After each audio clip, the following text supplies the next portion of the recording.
Welcome to forces TV. Raghav Chadha BJP పార్టీలో join అయ్యారు. ఆయనతో పాటు మరొక ఇద్దరు ఎంపీలను తీసుకొని ఆమ్ ఆద్మీ పార్టీకి రాజీనామా చేసి ఆయన బీజేపీ పార్టీలో జాయిన్ అయినటువంటి ఈ ఘటన ఒక పెద్ద ఎత్తున సంచలనంగా మారుతుంది. ముఖ్యంగా గత కొంతకాలంగా ఆ పార్టీకి అలాగే రాఘవ్ చెద్దాకి మధ్య తీవ్ర స్థాయిలో విభేదాలు సాగుతూ ఉన్నాయి. ఆయన ఇటీవల రాజ్యసభకు సంబంధించి అక్కడ మాట్లాడినటువంటి కొన్ని వీడియోలు కావచ్చు, అదంతా కూడా దేశవ్యాప్తంగా కూడా వైరల్ అవుతున్నాయి. అయితే ఓవర్ నైట్ స్టార్గా రాఘవ్ చెద్దా ఎదిగారనేది కూడా మనకి ఈజీగా అర్థమవుతుంది. సో ఇలాంటి నేపథ్యంలో ఆ తర్వాత ఆయన మీద కొన్ని వేటు వేయటం కావచ్చు, కొన్ని దానికి సంబంధించి ఆయన్ని కన్సల్టేషన్ చేయడం కావచ్చు, ఇవన్నీ కూడా ఆ పార్టీ నిర్ణయం తీసుకొస్తూ వచ్చింది. ఆ తర్వాత నుంచి కూడా ఆయన ఆ పార్టీ మీద కావచ్చు, లేదంటే అక్కడ ఉన్నటువంటి కేజ్రీవాల్ మీద కావచ్చు కొన్ని విమర్శలు చేస్తూ ఉన్నారు. అయితే ఇలాంటి నేపథ్యంలోనే సడన్ ట్విస్ట్ ఇస్తూ ఆయన ముగ్గురు ఎవరైతే రాజ్యసభకు సంబంధించినటువంటి ఎంపీలు ఉన్నారో వాళ్ళ ముగ్గురుతో కలిసి ఆయన ఈరోజు బీజేపీ పార్టీలో జాయిన్ అయినటువంటి పరిస్థితి, రాజీనామా చేసినటువంటి పరిస్థితి కనిపిస్తుంది. బీజేపీ పార్టీలో కూడా జాయిన్ అవబోతున్నారు. సో ఎందుకు ఇలా జరిగింది? ఈ పరిణామాలకు సంబంధించి దీని వెనక ఏమన్నా వ్యూహం ఉందా, లేదంటే రాజకీయంలో భాగంగానే ఇలాంటి పరిస్థితులు వచ్చాయి? దీని గురించి మాట్లాడదాం. నాతో పాటు శర్మ గారు ఉన్నారు. శర్మ గారితో డిస్కస్ చేద్దాం. శర్మ గారు నమస్తే. నమస్తే Ashok garu. So Raghav Chadha last parliament sessions తర్వాత ఒక ఓవర్ నైట్ స్టార్ అయిపోయాడు. ఆయన ఇన్ఫ్యాక్ట్ ఆయన డిస్కస్ చేసినటువంటి కొన్ని పాయింట్స్ కావచ్చు, అవన్నీ కూడా ప్రతి వ్యక్తిని ఆలోచింపజేసేగా ఉన్నాయి. సో ఈ నేపథ్యంలో ఆ తర్వాత ఆమ్ ఆద్మీ పార్టీ కొంత ఆయన్ని పక్కన పెట్టడం కావచ్చు, దానికి సంబంధించి ఈరోజు జరిగినటువంటి ఇన్సిడెంట్ కావచ్చు, ఆయనతో పాటు మరొక ఇద్దరు అందరిని తీసుకుని ఆయన బీజేపీకి సంబంధించిన సన్నిధానంలో చేరడం కావచ్చు, ఇవన్నీ చూస్తున్నప్పుడు రాజకీయ పరిణామాలు చాలా వేగంగా మారుతున్నాయి అనుకోవచ్చా? మీరు అన్నది 100% కరెక్ట్ అశోక్ గారు. ఎందువల్ల అంటే ఢిల్లీలో ఇప్పుడు జరుగుతున్నటువంటి సమీకరణాలు ఎలా ఉన్నాయంటే, అసలు కోల్డ్ వార్ అనేటువంటిది స్టార్ట్ అయిన రోజు నుండి రాఘవ్ చెద్దాకు అలాగే ఆమ్ ఆద్మీ పార్టీకి కోల్డ్ వార్ స్టార్ట్ అయినటువంటి రోజు నుంచి బీజేపీ పార్టీ స్కానర్లోనే ఉంది. కాబట్టి ఎప్పుడు అంటే ఒక రైట్ మూవ్ అనేటువంటిది ఈరోజు తీసుకోవడం జరగటం, అలాగే రాఘవ్ చెద్దా అలాంగ్ విత్ అశోక్ మిట్టల్ అలాగే Sandeep Pathak 2/3 of the majority వాళ్ళు ఆమ్ పార్టీ అక్కడ రాజ్యసభలో ఉన్నటువంటి వాళ్ళు. కాన్స్టిట్యూషన్లో కొన్ని ప్రొవిజన్స్ ఉన్నాయి, దాని ప్రకారం 2/3 అయితే కనుక మెర్జ్ కావచ్చు. మరి ఇక్కడ 2/3 ఉన్నారు కాబట్టి వాళ్ళు మెర్జ్ అయ్యారు. అది కూడా ఇట్ ఈస్ కాన్స్టిట్యూషనలీ. మరి ఇప్పుడు అఫీషియల్గా Raghav Chadha belongs to BJP party. So that's the essence. అయితే నిజంగా మనం గమనించినట్టయితే అసలు ఈ ఫినామినన్ వెనక ఏముంది అంటే, మనం పంజాబ్లో జరిగిన ఎన్నికలకు వెళ్లాల్సి వస్తుంది. పంజాబ్లో కానివ్వండి, గుజరాత్లో కానివ్వండి జరిగిన ఎన్నికల సమయంలో రాఘవ్ చెద్దా పాత్ర చాలా పెద్దది. అసలు పంజాబ్లో ఇంత ల్యాండ్ స్లైడ్ విక్టరీ రావడానికి ఇండైరెక్ట్ కాజ్ కూడా రాఘవ్ చెద్దా. అంటే ఒక ఆర్టికులేట్ పర్సన్గా, ఇంకొకటి ఒక ఎకనామిక్ రిఫార్మ్స్ మీద మంచి సెన్సిటివ్ ఒక అండర్స్టాండింగ్ ఉన్న పర్సన్గా. బేసిక్గా అతని ఫార్మల్ ఎడ్యుకేషన్ కూడా అతను చార్టర్డ్ అకౌంటెంట్ కాబట్టి అతనికి ఉన్నటువంటి ఆ shrewd understanding about economy and taxation, వాటిలో అతనికి ఉన్నటువంటి నేర్పు, ఆ గ్రిప్ ఏదైతే ఉందో దాన్ని ప్రజల యొక్క ఆమోదం పొందడంలో అతను సఫలీకృతుడయ్యాడు. మరీ ముఖ్యంగా జెన్ జెడ్ అని ఏదైతే ఇప్పుడు కాన్సెప్ట్ ఉందో, ఆ జెన్జీకి అతను బాగా అట్రాక్ట్ అయ్యాడు. వాళ్ళు ఇతనితో ఒక మంచిగా కలిసిపోయారు. మరి అది నిజంగా ఒక పెద్ద హైలైటర్గా మనం చెప్పుకోవచ్చు. అలాగే అతని ఆహార్యం కానివ్వండి, అతని మాట్లాడే విధానం కానివ్వండి, అదంతా కూడా అది పార్లమెంటులో నిజంగా ఒక సెన్సేషన్ క్రియేట్ చేశాడు. ఇంకోటి ఎక్కడ కూడా డేటా డ్రివెన్ స్పీచెస్ అని మనం మేనేజ్మెంట్లో అంటాం. డేటా డ్రివెన్ స్పీచెస్ అంటే ఇప్పుడు మామూలుగా మనకు కొన్ని అభిప్రాయాలు ఉంటాయి, వాటిని పార్లమెంట్లో వ్యక్తం చేయడం ఒకటైతే, ఫ్యాక్ట్ బేస్డ్ ఎవిడెన్స్ బేస్డ్ మెటీరియల్ని ప్రవేశపెట్టడం ఇంకొక ఎత్తు. ఎందువల్ల అంటే ఫ్యాక్ట్ అండ్ ఎవిడెన్స్ ఎప్పుడైతే ఉంటుందో దాని ఫార్ములేషన్ చాలా ఈజీ అవుతుంది. Because the material is before you, right before you. మరి అందువల్ల చెద్దా స్పీచెస్ ఏదైతే ఉన్నాయో అవి ప్రతి ఒక్కరు కూడా చాలా సీరియస్గా తీసుకున్నారు.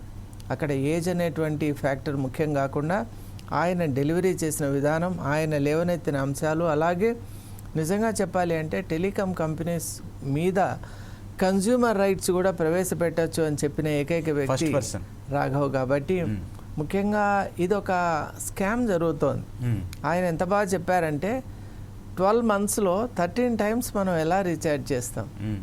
ఒక ఆమ్ ఆద్మీ నిజంగా చెప్పాలి అంటే we are all fighting for common man కదా. ఒక కామన్ మ్యాన్ 12 months మనకు ఇయర్లో ఉంటే 13 times ఎలా రీఛార్జ్ చేస్తున్నాడు అంటే 13th రీఛార్జ్ అనేది అతను వాడాడు. కానీ దాని పేమెంట్ చేస్తాడు. అది ఒక పెద్ద స్కామ్. అందువల్ల ఆయన ఏమన్నా అంటే 28ను 30 ఆర్ 31 యాజ్ పర్ దట్ ఆ మంత్ ప్రకారం చేసుకోవాలి. కానీ ఎప్పుడు కూడా ఇలా 28 డేస్ అనేది పెట్టడం మాత్రం టెలికాం కంపెనీస్కు మనం ఫేవర్ చేస్తున్నట్టు, అలాగే కామన్ మ్యాన్కు మనం మోసం చేస్తున్నట్టు, ద్రోహం చేస్తున్నట్టు. ప్రభుత్వాలు ఉండేది సగటు మనిషిని నిలబెట్టడానికి, కూలదోయటానికి కాదు. కాబట్టి రాఘవ్ చేత చేసినటువంటి ఈ ప్రయోగం విజయవంతమైంది. అలాగే ఇంకొక మాట కూడా అన్నారు, ఒక సిమ్ డీయాక్టివేట్ అయిన తర్వాత ఒక క్రిటికల్ మినిమం పీరియడ్ ఉండాలి. ఎందువల్ల అంటే సపోజ్ ఈ wants to retake that SIM అనుకోండి, సెకండ్ ఒపీనియన్ ఉంటే దానికి ఇమీడియట్గా వీళ్ళు దాంట్లో ఇంకొకరికి సేల్ చేయడం కానీ ట్రాన్స్ఫర్ చేయడం కాకుండా కొంత టైం పీరియడ్ పెట్టాలన్నారు. ఇంకొకటి, ఎప్పుడైతే సిమ్ మనం వాడము వెంటనే వచ్చే ఇన్కమింగ్ కాల్స్ కూడా ఆపడం అనేటువంటిది అది కరెక్ట్ కాదు. ఎందువల్ల ప్రయాణాల్లో ఉంటాం, ఎక్కడో మనం రీఛార్జ్ చేయలేనటువంటి సిచ్యువేషన్లో ఉంటాం. కాబట్టి ఒక చిన్న పీరియడ్ ఇవ్వాలి. ఎందుకు? హీఈస్ యువర్ లాయల్ కస్టమర్ కదా, all the way he has been your customer. కాబట్టి can't you give this much of privilege to him అని ఆయన అడిగాడు. మరి ఈ ప్రశ్నలు అడగటం, ఇన్స్టెంట్గా పార్లమెంట్లో హిట్ కావటం, ఇదంతా నిజంగా నాకు అనిపిస్తుంది ఆ పార్టీలో ఒక ప్రకంపన వచ్చింది. Maybe he can't speak now because of now he is joining into BJP, right? Definitely. ఇప్పుడు అంటే ఇది జరిగే ముందు ఆ పార్టీలో కూడా ఒక సక్సెసర్గా ఏమైనా రాఘవ చద్దా ఎమర్జ్ అయ్యి పార్టీ పగ్గాలు చేపట్టేటువంటి ఒక అవకాశాలు కూడా లేకపోలేదు అనేటువంటి కొంత టాక్ కూడా వచ్చింది. మరి ఇదన్నిటి నేపథ్యంలో ఖచ్చితంగా వాళ్ళు ఈయనను సైలెన్స్ చేయటం, రికగ్నైజ్ చేయకపోవటం, అలాగే ఇతని ఏదైతే టాలెంట్ షోకేస్ చేసిన ప్రతిసారి కూడా అతన్నే డౌన్ ప్లే చేయటం, మరి ఇవన్నీ ఫ్యాక్టర్స్ కూడా అది ఒక్కసారి బెలూన్ కదా బర్స్ట్ అయినట్టు అయింది. And today he along with his friends and colleagues he join BJP formally. కాబట్టి ఇప్పటి నుంచి ఒక బీజేపీ పార్టీ వ్యక్తిగా రాఘవ చద్దా యొక్క న్యూ రోల్ మనం చూడబోతున్నాం. But every people accepting he is as opposition leader. Opposition లో ఉన్నప్పుడు ఆ చూసే విధానం కావచ్చు, ఆయన రైస్ చేసే క్వశ్చన్స్ కావచ్చు, even he is talking behaviour కావచ్చు, ఇదంతా కూడా ఆడియన్స్ని కావచ్చు, పబ్లిక్ని కావచ్చు అట్రాక్ట్ చేస్తుంటుంది. బట్ బీజేపీలోకి వెళ్ళినప్పుడు ఒక షెల్టర్ కింద ఉంటారు కాబట్టి we need to follow the party rules and we need to follow the party guidelines కాబట్టి he can't speak much, right? అంటే ఒకటి ఉంటుంది అశోక్ గారు, ఇప్పుడు మనం మనం తేజస్వి గారిని చూసాం. ఆయన కూడా తేజస్వి సూర్య, ఆయన కూడా ఇప్పుడు ఇష్యూస్ గురించి మాట్లాడుతున్నారు. Though he's from south Bengaluru. మరి ఆయన ఇప్పుడు నిజంగా ఒక మనిషిలో ఒక సదుద్దేశం ఉంటే ఖచ్చితంగా అతను ఏ ప్లాట్ఫామ్ నుంచైనా, ఏ పార్టీ నుంచైనా, ఏ అసోసియేషన్ నుంచైనా, ఏ రిప్రజెంటేషన్ నుంచైనా ఆయన వాయిస్ చేయొచ్చు. పార్లమెంట్ ఉన్నదే వాయిస్ చేయటానికి. అండ్ ఇప్పుడు ఈయన అడిగే దాంట్లో రూలింగ్ పార్టీలో ఉన్నా కూడా పెద్దగా నష్టం లేదు. ఎందువల్ల అంటే with his understanding, economic acumen, అలాగే పాలసీ మేకింగ్, టాక్సేషన్ నాలెడ్జ్తో నిజంగా he can really make the opposition scares and fearful. ఇంకా ఈ రానున్న రోజుల్లో కాంగ్రెస్ పార్టీలో ఏదైతే ఇర్రెవలెంట్ ఇష్యూస్ను కనుక రైజ్ చేసి రూలింగ్ పార్టీని కనుక డ్యామేజ్ చేద్దామనేటువంటి ఒక సంకల్పం ఉంటే ఇలాంటి యంగ్ లీడర్స్, ఇప్పుడు తేజస్వి సూర్య, అలాగే ఇటువంటి రాఘవ చద్దా లాంటి లీడర్స్ డెఫినెట్లీ దాన్ని తక్కువ చేయొచ్చు. అలాగే బీజేపీ పార్టీకి ఒక రైట్ డైరెక్షన్ కూడా ఇవ్వచ్చు. ఎందువల్ల అంటే వీళ్ళ ఉద్దేశం, వీళ్ళకున్నటువంటి వాక్చాతుర్యం, వీళ్ళకున్నటువంటి ఆ నాలెడ్జ్ బౌండరీస్ ఏవైతే ఉన్నాయో అవి నిజంగా చాలా అద్భుతంగా ఉన్నాయి. ముఖ్యంగా సమాజానికి చాలా దగ్గరగా ఉన్నారు. మరీ ముఖ్యంగా రాఘవ చద్దా గారు అయితే సోషల్ మీడియా సేవీ అని కూడా చెప్తున్నారు. అంటే is very active in all forms of social media. ఇప్పుడు ప్రజలకు కావాల్సింది అదే. కాబట్టి ఆయన యొక్క రీచ్ కానివ్వండి, స్కేల్ కానివ్వండి చాలా విస్తృతమైపోయింది. అసలు ఇప్పుడు ఇండియాలో రాఘవ చద్దా పేరు తెలియని వారు ఎవరైనా ఉన్నారంటే కూడా అది నిజంగా అతిశయోక్తి. అంటే ఆ లెవెల్కి అతను అవుట్ రీచ్ అనేది పెంచుకోగలిగాడు. అది కూడా ఒక మంచి మేనేజ్మెంట్ స్ట్రాటజీనే. కాబట్టి మరి ఇటువంటి వాళ్ళు బీజేపీలో రావడం వల్ల definitely he will become a kind of weapon, ఒక మిషనరీ, ఒక ఆర్టిలరీ లాగా అయిపోతుంది బీజేపీకి. At the same time I'm feeling AAP ఎందుకు ఈ నిర్ణయం తీసుకునేటువంటి ఒక స్పేస్ ఇచ్చింది అని ఆలోచిస్తున్నాను. AAP continuously doing some mistakes అంటే ఆఫ్టర్ లూజింగ్ ఇన్ ఢిల్లీ.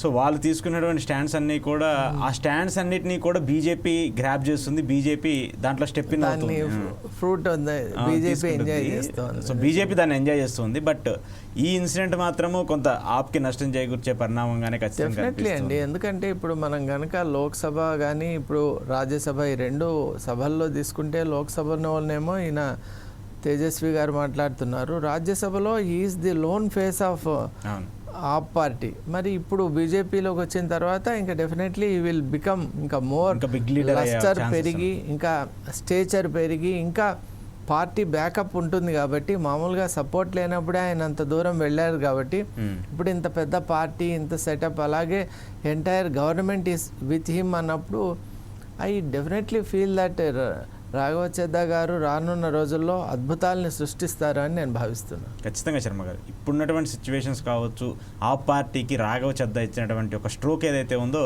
అది ఆప్ పార్టీ కోలుకోలేని పరిస్థితిలో కనిపిస్తుంది. మరి ఆప్ ఎలాంటి నిర్ణయాలు తీసుకుంటుంది రాబోయే రోజుల్లో, ఇలాంటి కీలకమైన వ్యక్తుల్ని వదులుకోవడం వల్ల ఆ పార్టీకి ఎలాంటి నష్టం జరుగుతుంది అనేది తెలియాలంటే మాత్రము మరికొన్ని రోజులు ఆగాలి. బట్ ఈ డిసిషన్ మాత్రము బీజేపీ చాలా ఇంటెలిజెంట్గా గ్రాప్ చేసింది. రాఘవ చెద్దాని కావచ్చు మిగతా వ్యక్తులందరినీ కూడా పార్టీలోకి తీసుకొని వాళ్ళకి ఒక మంచి ప్లేస్ని ఇవ్వడం అనేది బీజేపీ స్ట్రాటజికల్ మూవ్గా కూడా మనం భావించవచ్చు. Stay tune with 4Sight TV.